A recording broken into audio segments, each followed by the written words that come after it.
O senhor foi chamado como testemunha nesse processo. Serão feitas algumas perguntas ao senhor. Vou pedir para o senhor respondê-las, certo? Certo. Então, nessa ação penal 504-65-1294, depoimento do senhor Tarso Fernando Hertz Genro. Senhor Tarso Genro, o senhor foi chamado como testemunha, como já adiantei. Na condição de testemunha, o senhor tem um compromisso com a justiça em dizer a verdade e responder as perguntas que lhe forem feitas, certo? Correto. Eu vou advertir o senhor apenas por força do que diz a lei, que se o senhor faltar com a verdade, fica sujeito a um processo criminal, certo? Certo, excelência. Dito isso, eu vou passar a palavra ao advogado aqui do senhor Luiz Inácio Lula da Silva, que arrolou o senhor como testemunha para perguntas. Boa tarde, ministro Tarso Genro. Boa tarde. Eu gostaria de iniciar perguntando ao senhor se o senhor participou do governo Lula, se o senhor ocupou algum ou alguns dos ministérios do governo. Fui secretário do Conselho de Desenvolvimento Econômico e Social, presidente Lula. Depois eu fui ministro da Educação. Depois fui ministro das Relações Institucionais, da Coordenação Política do governo. E depois fui ministro da Justiça. Perfeito. E no cargo de ministro das Relações Institucionais, o senhor tinha, dentre outras funções, a de lidar com o Congresso, a de ter uma interlocução com o Congresso, correto? Perfeito. Nesta condição é que eu desenvolvi, por orientação do presidente, um conceito concreto para o segundo governo do presidente, que era a formação de um governo presidencialista de coalizão. Foi esse o meu trabalho inicial no Ministério das Relações Institucionais e assim eu procedi. Perfeito. Nesta ação penal, o Ministério Público afirma na denúncia que teria havido, por parte do governo Lula, a ampliação da base parlamentar mediante a utilização de recursos espúrios. O senhor teve conhecimento de algum fato relacionado a esta afirmação do Ministério Público? O que eu posso informar sobre isso é como se forma um governo dentro desse sistema, né, que é um sistema, eu diria, deformado, originário do sistema político brasileiro, que é a necessidade dos presidentes formarem as suas maiorias parlamentares depois da eleição. Isso vem ocorrendo no Brasil desde a redemocratização, ou seja, o presidente é eleito, como a votação não é em lista, e o que afirma politicamente a chapa é a figura do presidente, seja ele quem for, o presidente se elege e aí passa a formar o governo numa negociação com o Congresso. O que teve de novidade o governo do presidente Lula com esse sentido de formação do governo? Que foi, depois da Aliança Democrática, né, proposta pelo então presidente eleito Tancredo Neves, pela primeira vez se teve uma coalizão presidencialista programática. Como é que se procedeu? Você procedeu da seguinte forma.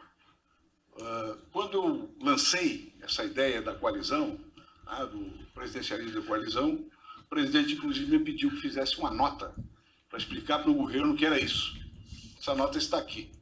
Ela foi publicada internamente ao governo, depois teve uma larga repercussão na imprensa, em 2006, quando estávamos iniciando a formação já do segundo governo do presidente Lula. Como é que você procedeu? Você verificou, dentro da base anterior do governo, quais eram os partidos que poderiam participar desse novo governo dentro desse novo conceito. Eu chamei os presidentes de partido e comecei a conversar com eles a respeito desta situação. E, a partir desta negociação feita com os presidentes, nós apresentamos uma plataforma. Os chamados, não me lembro qual é o número de pontos, mas deve estar nos autos desse documento, 7 pontos da coalizão, se não me equivoco. Desses 7 pontos, inclusive, 6 deles foram rigorosamente cumpridos. A grande dificuldade que se teve para montar o governo de coalizão foi precisamente a desunião que existia no PMDB naquela oportunidade. Porque o PMDB que apoiava o primeiro governo do presidente Lula era um PMDB mais ligado ao ex-presidente Sarney. Então nós tivemos que fazer um processo de negociação do PMDB para que o PMDB viesse e assinasse esse documento como partido, e entrasse no governo como partido, e assumisse as responsabilidades como partido. E foi precisamente o que nós fizemos. E essa negociação foi feita naquela oportunidade com o então setor liderado, né, pelo atual presidente Michel Temer, que representava a totalidade do PMDB naquele momento, fazendo uma conexão com o presidente Sarney. Nesse sentido, nós montamos, né, esse governo de coalizão e ele passou a operar. Como é que se monta um governo de coalizão? A partir do momento que os partidos estão identificados, que firmaram um programa, os partidos apresentam para o presidente a sua pretensão de participação. Quais os ministérios que eles se acham mais aptos para gerir, né? Quais as propostas que eles têm para a viabilização desse seu trabalho ministerial, e aí o governo é montado. A partir disso, o governo foi montado, e a partir disso é que se montou também pela primeira vez na história democrática recente do país, um conselho político da coalizão, que reunia sistematicamente com o presidente, com a minha presença, onde se discutia os encaminhamentos dos projetos prioritários para o Congresso Nacional e se discutiam também os encaminhamentos técnicos e políticos internos para viabilizar a aplicação daqueles pontos que foram comprometidos. A partir disso, o presidente gere o seu governo num relacionamento com os partidos que estabeleceram essa identidade. É isso que ocorreu do primeiro para o segundo governo do presidente Lula, quando eu era ministro da coordenação política. Perfeito. Agora, o senhor não tem conhecimento de nenhuma sofisticada estrutura ilícita de compra de apoio parlamentar que tivesse participação do ex-presidente Lula? Não tenho. O que ocorreu em todos os governos depois de 88 é que, para o governo poder governar, ele teria que estar permanentemente negociando com os partidos que negociavam com as suas bancadas, para que o governo tivesse apoio político para aprovar os seus projetos. Essa negociação, ela tanto pode se dar, né, através de recursos de aplicação orçamentária nas regiões, porque os partidos aqui no Brasil são regionalizados e representam essas regiões e demandam perante o governo as suas pretensões regionais, normalmente, ou você faz essa negociação em cima do encaminhamento dos pontos acordados para a formação da coalizão. E isso foi o que ocorreu enquanto eu era ministro da coordenação política, devidamente orientado pelo presidente Lula. Perfeito. Quer dizer, pela experiência do senhor, na verdade, a composição dessa base parlamentar seguiu modelos de governos anteriores e foi ainda aprimorado dentro de um conselho político que institucionalizou essa relação com a base parlamentar. O que fez, evidentemente, toda a diferença, porque reduziu substancialmente, se não anulou, estas demandas regionais, que eram demandas setoriais, normalmente negociadas de maneira parcelária na relação com a execução orçamentária. Isso aí foi, neste período, praticamente eliminado, que ocorria, né, eventualmente, nos governos anteriores. Eliminado porque havia um compromisso pragmático, programático e orientado diretamente pelos partidos políticos, pelos seus presidentes, pelos seus representantes. No caso do governo do presidente Lula, quem orientava o PMDB era, evidentemente, o senhor Michel Temer, que passou a ser a liderança política do PMDB mais importante. E fez uma orientação, naquela oportunidade que eu coordenei, absolutamente tranquila e integrada no governo. Perfeito. Quer dizer, então essa ampliação da base parlamentar, que o Ministério Público aqui faz uma análise nessa denúncia, ela não teve nada de indevido, quer dizer, ela seguiu um parâmetro necessário para dar governabilidade e ainda foi aprimorada em relação a governos anteriores. A forma de se fazer a expansão dessa base parlamentar. É isso? Exatamente isso que ocorreu.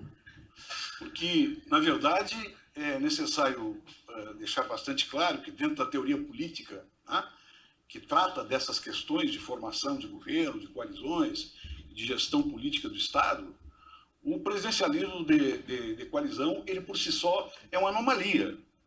É uma anomalia que decorre do nosso sistema político, que é orientada e informada por esse sistema político. Por quê? Porque o presidente chega ao governo, ao contrário do primeiro-ministro do parlamentarismo, não com a maioria formada, e sim com a maioria a ser estruturada. E para que essa estruturação tivesse correção, tivesse transparência, tivesse qualidade, nós a fizemos através de uma relação direta com os partidos e com os chefes dos partidos que dirigiam as suas bancadas e a sua base naquela oportunidade. Perfeito. Alguma vez o senhor teve conhecimento de alguma indicação ou nomeação do ex-presidente Lula para um cargo para que a pessoa fosse arrecadar valores indevidos? Absolutamente. Não tive nenhuma informação e tenho convicção, pelo que conheço do presidente, que isso não ocorreu. Até porque essas relações que se dão dos ministérios em direção à base operacional e técnica dos ministérios não tem interferência do presidente. Quem responde, né, pela sua área é o ministro perante o presidente. Ou o secretário executivo, ou a autoridade local se relaciona com o ministro. Então o presidente não interfere nessas relações concretas que possam levar, né, a um tipo de relacionamento como esse. Né? Um presidente da República não iria se expor, né? Nem que ele tivesse uma pretensão indevida, não ia se expor a um tipo de condicionamento como esse, que seria um desvirtuamento das suas funções republicanas. Perfeito. E no caso do ex-presidente Lula, o senhor nunca teve conhecimento de nenhuma situação como essa? Não só não tive conhecimento, como pelo contrário. Tive conhecimento de ações comissivas do presidente no sentido de combater a corrupção. Vou lhe dar um exemplo concreto. Eu tinha assumido recentemente o Ministério da Justiça e estava chegando de uma viagem que tinha sido feita para um outro estado, não me lembro qual é. Quando cheguei na base aérea, estava lá me aguardando o chefe da Polícia Federal, que era naquele momento o doutor Paulo Lacerda, e o diretor de inteligência da Polícia Federal, me dizendo o seguinte: olha, ocorrerá uma diligência amanhã, determinada pedida pelo Ministério Público e determinada, né, a Polícia Federal, na casa de um irmão do presidente. Nós queremos lhe avisar. Eu digo, está tudo regular?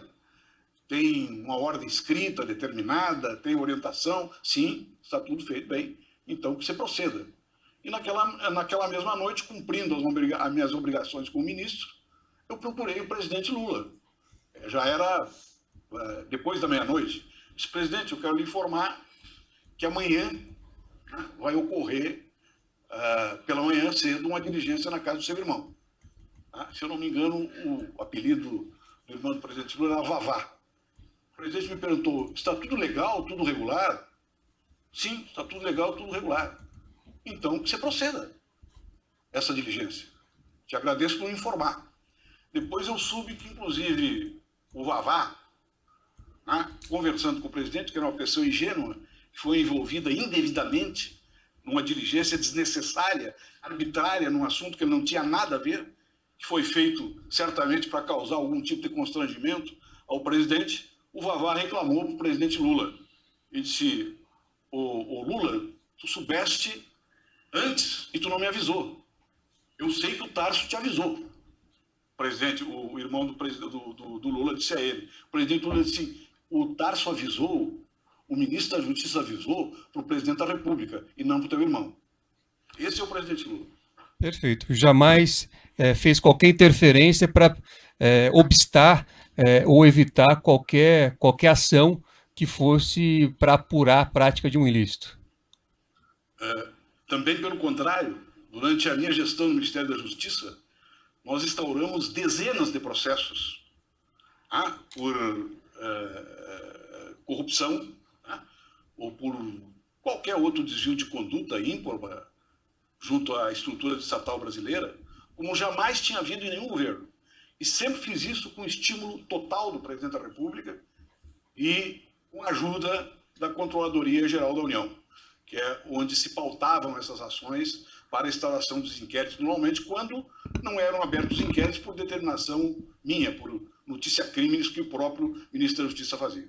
Exato. Nessa linha, doutor Tasso, se o senhor pudesse fazer uma explanação sobre, quer dizer, em linhas gerais, as orientações que o ex-presidente Lula dava ao governo, enfim, aos ministros e demais participantes do governo, no sentido de combate à corrupção. Quer dizer, o senhor pode dar uma visão geral daquilo que foi feito a partir dessas orientações do presidente Lula?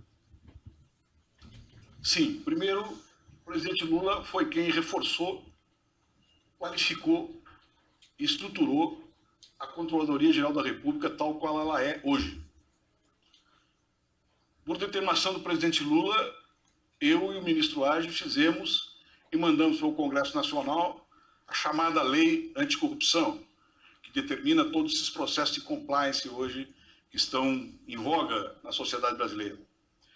Por determinação do presidente Lula, nós informamos a Polícia Federal de várias irregularidades que sentimos na aplicação de determinados projetos, inclusive dentro do próprio Ministério da Educação.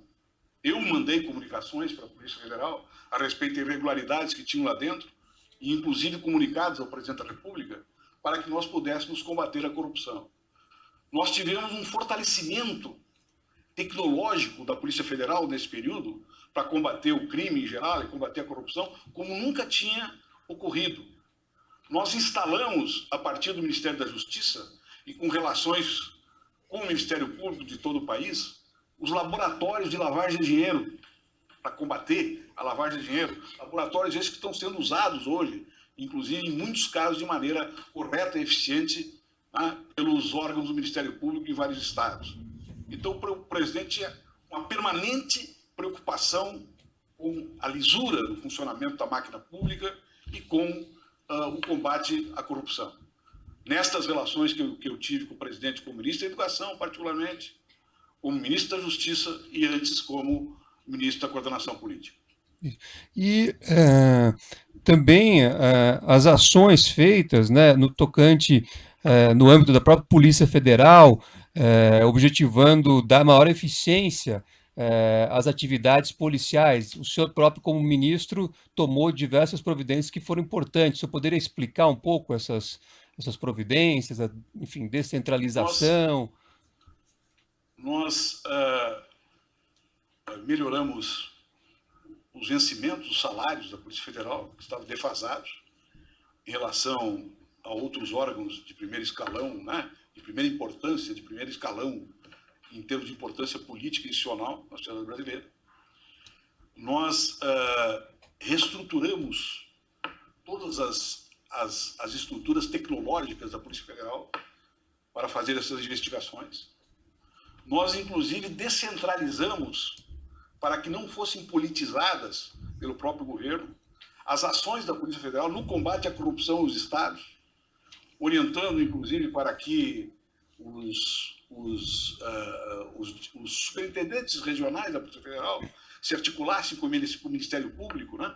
E, quando necessário, com o Poder Judiciário, para atuar de maneira independente do centro, não independente, não soberana, mas independente nas suas funções técnicas e institucionais, para dar operatividade, para dar rapidez, né, para as ações de combate à corrupção e ao crime organizado, né, que vamos dizer assim, foi um elemento importantíssimo na gestão do presidente Lula. Então, são essas as orientações.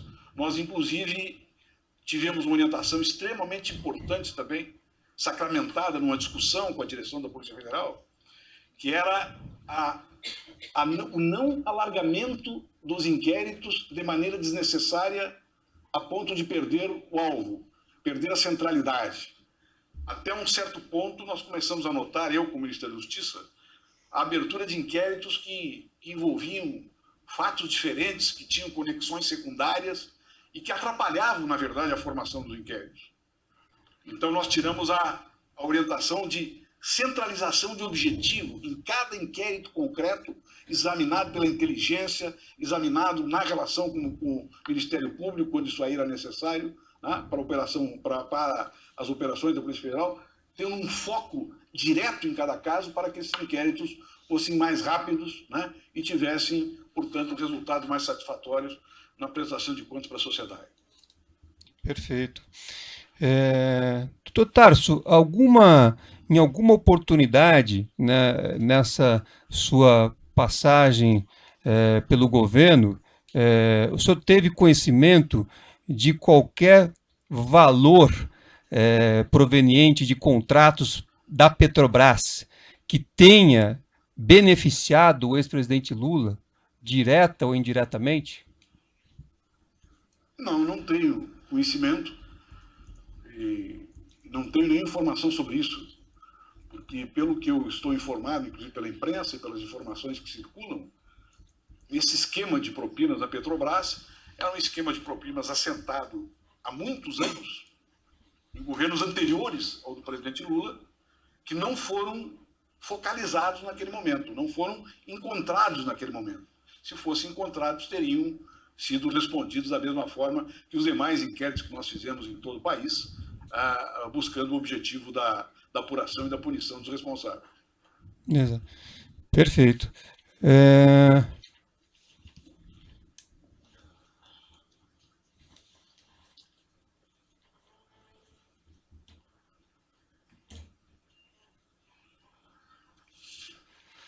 Tem alguma pergunta?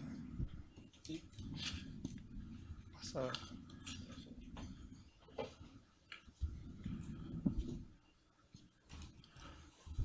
Ministro Tarso Genro, boa tarde. Boa tarde, senhor. Eu sou um dos advogados que compõem a equipe de advogados do ex-presidente Lula e, como nós nunca nos encontramos pessoalmente, meu nome é Juarez Cirino e ouvi-lo nesse processo é muito importante porque o senhor é um homem que conhece a administração pública por dentro. Foi ministro da Educação, ministro das Relações Institucionais, ministro da Justiça, governador do Rio Grande do Sul. Portanto, a sua informação é uma informação muito preciosa. As acusações contra o presidente Lula são muito genéricas, muito esparsas, mas no exame da peça principal, que é a denúncia, nós identificamos algumas coisas sobre as quais gostaríamos que o senhor falasse. Em primeiro lugar, a denúncia fala que o presidente Lula, no cargo da presidência da República, comandou um esquema delituoso para desvio de recursos públicos e que ele era o comandante desse esquema de desvio de recursos públicos. O senhor, que foi ministro do Lula, enfim, ocupou vários ministérios, conhece alguma ação do presidente Lula que possa caber nesse conceito de comando de desvio de recursos públicos? Não conheço e acho que essa é uma observação que é feita em diversas circunstâncias e oportunidades no debate político, que só pode ser feita por quem não conhece o funcionamento da administração pública. Nenhum presidente, seja ele quem for, de qualquer partido for, mesmo que ele tenha algum tipo de tendência, né, e ímpeto de violação da legalidade, vai comandar um esquema desse tipo. Não comandará por dois motivos fundamentais. Primeiro, porque o presidente não se relaciona diretamente com as bases intermediárias da administração pública e não se relaciona com o circuito através do qual se realizam, eventualmente, atividades desse tipo. Em segundo lugar, porque dentro do sistema político brasileiro, nós temos uma espécie de presidencialismo monárquico, através do qual o presidente, como gestor do Estado e como orientador estratégico das grandes políticas de Estado, esse presidente tem a sua equipe próxima de gabinete e a sua relação horizontal com os ministros. A partir dos ministros é que fluem para dentro da administração as ordens do presidente. E nenhum presidente que eu tenha conhecimento na história do país teve o desplante, teve a ousadia criminosa de estabelecer, por sua conta e por sua orientação, um esquema de orientação criminosa desse tipo. Nem aqueles presidentes que foram acusados em outras oportunidades. Isso aí se comprovou na justiça porque isso é impossível de ocorrer. O presidente se relaciona com seus ministros, comanda a administração pública e os seus atos são dotados da mais plena transparência e publicidade, como determina o sistema democrático. Então o presidente Lula não fez isso, né? O presidente Lula, eu tenho certeza que não fez isso por honra e convicção. Se algum outro quis fazer, não o fez por impossibilidade política ou material, ou também por convicção. Muito bom.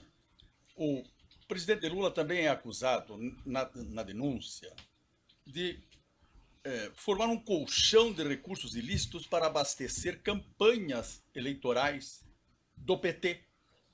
O senhor conhece alguma ação do presidente Lula dessa natureza? Um colchão de recursos ilícitos para abastecer campanhas do PT. Os candidatos a cargos eletivos, presidente da República, prefeito, governador, não tratam dessas questões de financiamento. E não tratam precisamente porque essas questões de financiamento podem estabelecer, num sistema político pervertido como o nosso, uma relação de compromisso do prefeito, do governador ou do presidente com aquele financiador. Então, isto não é feito pelos candidatos. Isso é feito por uma comissão de finanças e por um tesoureiro da campanha. Se esse tesoureiro da campanha tem uma conduta ilegal, se esse tesoureiro da campanha faz caixa 2, se esse tesoureiro da campanha não cumpre com as suas responsabilidades, ele é que tem responsabilidade penal e política em relação a essa sua atitude. Portanto, isso não ocorreu nas campanhas do presidente Lula, eu tenho absoluta certeza disso, e acho que não ocorreu em nenhuma campanha eleitoral.